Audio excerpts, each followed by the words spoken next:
Hi, my name is Cecile Ramirez, and I'm going to be teaching you about Pavlov's behavioral and social learning. This is my micro-teaching assignment for EDU 1107. What you will learn is about Pavlov, his legacy, key terms to understand his experiments in classical conditioning, examples of classical conditioning in the classroom, Pavlov's observations and inspiration, Pavlov's dogs and experiments, social learning theory, and operant conditioning. Ivan Pavlov was born September 26, 1849, and passed away February 27, 1936. He was a Russian physiologist, and he referred to his unusual energy and curiosity as his instinct for research. He left his career in religion to devote his life to science. He then enrolled in the physics and math department at the University of St. Petersburg, became a laboratory assistant at the physiological department of the Veterinary Institute, and he was influenced by Ivan Sechenov, a Russian physiologist whom Pavlov described as the father of physiology. He really looked up to Ivan Sechenov, which was someone who he admired so much that he actually gave the name the father of physiology. That's how much he admired him. He worked primarily with animals, and he began his experiments due to the fact that he was studying the effects of salivation in dogs and digestion, and that encouraged him to keep researching, resulting in a profound discovery of classical conditioning. His legacy is he left behind the idea of classical conditioning, which many physiologists and psychologists have added to. He referred to classical conditioning as the conditional reflex. He was the first Russian to win the Nobel Prize for Physiology or Medicine in 1904. And his discovery is far-reaching and can be applied to many disciplines and situations. Key terms that are important to understand to be able to comprehend what it is exactly that Ivan Pavlov left with us for classical conditioning. The unconditioned stimulus, the US, is a stimulus that invariably causes an organism to respond in a specific way. The unconditioned stimulus, the US, is a stimulus that invariably causes an organism to respond in a specific way. An unconditioned response, or UR, is a response that takes place in an organism whenever an unconditioned stimulus occurs. A conditioned stimulus, or CS, is an originally neutral stimulus that is paired with an unconditioned stimulus and eventually produces the desired response in an organism when presented alone. A conditioned response, a CR, is after conditioning happens, the response an organism produces only when a conditioned stimulus is presented. There are two types of behavior that he spoke about too. Involuntary behavior is an automatic reaction. Things like reflexes. Like when you go to the doctor and the doctor hits your kneecap and your leg goes up, that is an involuntary reaction. Things that you don't purposely choose to do. Another example of an automatic reaction would be a physiological response. So when your eyes dilate when you see someone that you love, or butterflies in your stomach.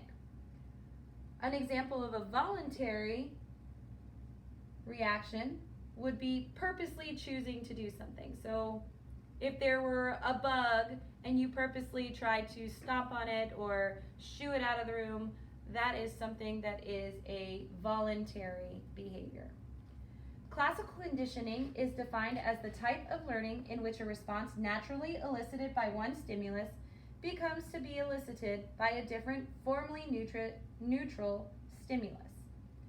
The simplified definition of this is learning that happens automatically when a person learns to respond to a stimulus which they were previously unaffected by, due to repeated exposure with the same result. This is a prime example of classical conditioning. This picture right here is of a puppy and a baby. When the baby first saw the puppy, there were no real emotions or conditions that happened except for perhaps a little bit of excitement in the idea that something's running to him and that it looks completely different than everything else that runs up to him, like a parent or a sibling. However, when the dog came up to the baby, it starts to sniff and lick the baby. So the baby is used to every time that the dog approaches, he's going to get sniffed and licked and tickled. So when the dog approached him though he would begin sniffing and licking the baby's face, causing the baby to giggle and turn away. After multiple times of this happening, the baby's going to know that that's what's going to happen when the puppy runs up to him through classical conditioning, and he's going to automatically turn his head in hopes to escape the licks and the sniffs and the giggles that he gets because of that.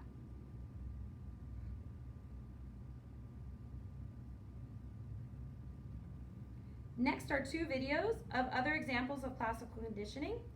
The first video I'm going to show you is of a 3-year-old whose sister decided to do an experiment of classical conditioning on her.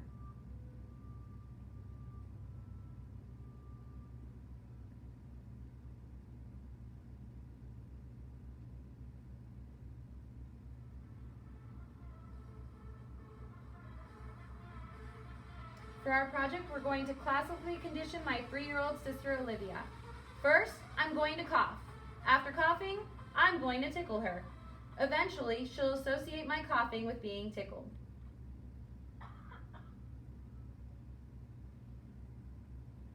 This is the neutral stimulus, coughing.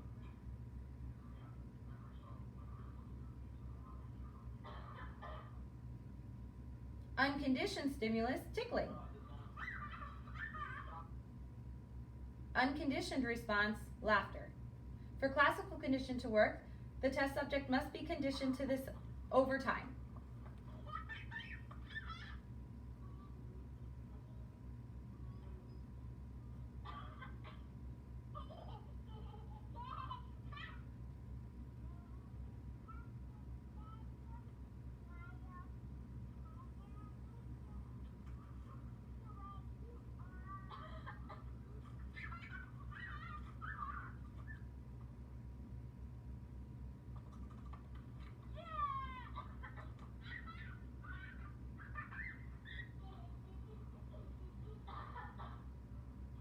If you pay attention there, she automatically reacted as soon as she saw her, or she heard her sister cough.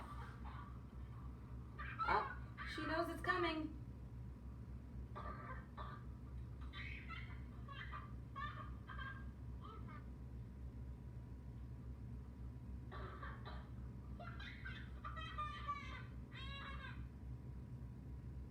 And the conditioned response?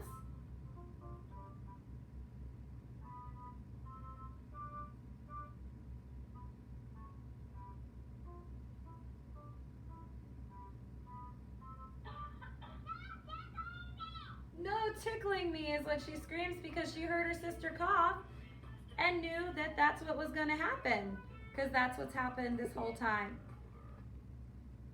This next video is about a baby getting a bath, and you'll see the conditioned response that she gets.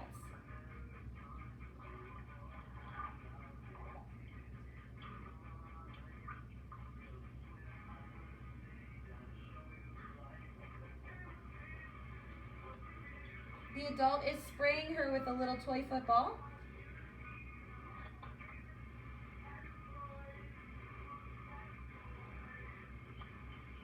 Again, spraying the baby with the football, and the baby's reacting is a kind of a dance move.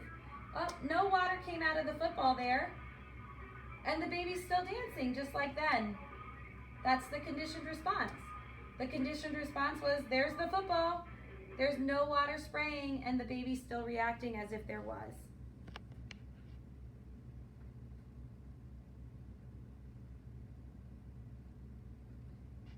Classical conditioning in the classroom. The effects of classical conditioning are felt in many disciplines and in many situations. In education, teachers can benefit from learning about this. There are many ways teachers can use classical conditioning to their and their students' benefits. An example, rewarding positive behavior consistently can have positive effects in the classroom with classical conditioning. Another example, classroom callbacks to get student attention or silence. The teacher says macaroni and cheese, and then everybody freeze, is what the students respond, and then you have the attention of the students. They're quiet and they're not moving around anymore. Another example, negative responses to negative behavior in the classroom. Things like not doing homework and needing to sit out until homework is done. That's a negative response. Pavlov's observations and inspiration. How did he discover classical conditioning? Well, during his time in the laboratory, Pavlov became increasingly interested in some of the things he noticed as he was experimenting on the dogs. Pavlov knew that the dogs would salivate when eating, but after time he noticed that they would salivate at the sight of getting food. And eventually, as more time progressed, the dogs would salivate at the sight of the assistant bringing in the food. Pavlov realized that the dogs were in fact learning, and then he attempted to prove this in other experiments. Pavlov's experiment here is also classical conditioning, of course, but the food is the unconditioned stimulus. The dog's response is salivation, which is an unconditioned response. The second one is before conditioning.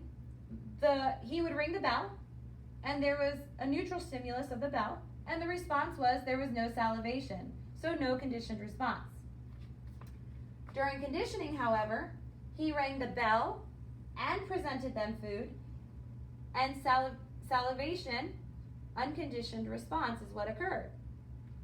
After conditioning, though, it just took the bell, the conditioned stimulus, for the dog to produce saliva, which is the conditioned response.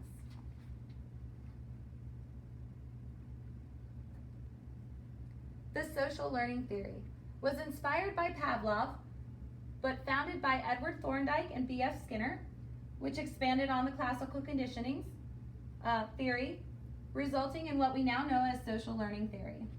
The social learning theory is defined as a cognitive process that takes place in a social context and can occur purely through observation or direct instruction. Behavioral learning theory is a theory on learning that is based on the idea that all behaviors are acquired through conditioning. Conditioning occurs through interaction with the environment. This theory states that our responses to environmental stimulus shape our actions. Operant conditioning, which is Thorndike and Skinner who came up with the theory, and operant conditioning is defined as a method of learning that takes place through rewarding a certain behavior, which is a reinforcement, or withholding rewards, which is a punishment for undesirable behavior. There are positive and negative reinforcement, as well as positive and negative punishment. Examples of positive and negative reinforcement. An example of positive reinforcement is praising positive behavior or rewarding positive behavior. Things in the classroom that you might see are, great job on the test today. I know you studied really hard. Or, since you all had such a wonderful class while in PE today, you'll be rewarded with 5 extra minutes of recess. Negative reinforcement is the removal of an outcome after the display of a certain behavior. Billy, I need you to make sure you tuck in your shirt at all times. It is part of your dress code. Billy ends up tucking in his shirt to avoid being nagged, not because you've threatened him with a detention or something because he's out of uniform. Positive punishment involves the presentation of an unfavorable event that will weaken the occurring response. So, a child gets spoken to after he's mean to another classmate is an example of positive punishment. Negative punishment, however, is different, and it involves the removal of a favorable event after the occurrence of a certain behavior. A child kicks a classmate and is not allowed to participate in an activity that they love. For instance, Fun Friday or extra recess or something that they really enjoy. In summary, Ivan Pavlov gave so much to our world as a whole, and after his findings, more physiologists and psychologists use his work as a starting point for their research and findings. Classical conditioning is such an important aspect of life and education. By having this knowledge, teachers and students benefit. The best part is understanding that classical conditioning is not only a means of helping preferred behavior to occur, but that students can be inspired to do better based on the types of reinforcement and punishments that are used. Thank you so much. Have a great night.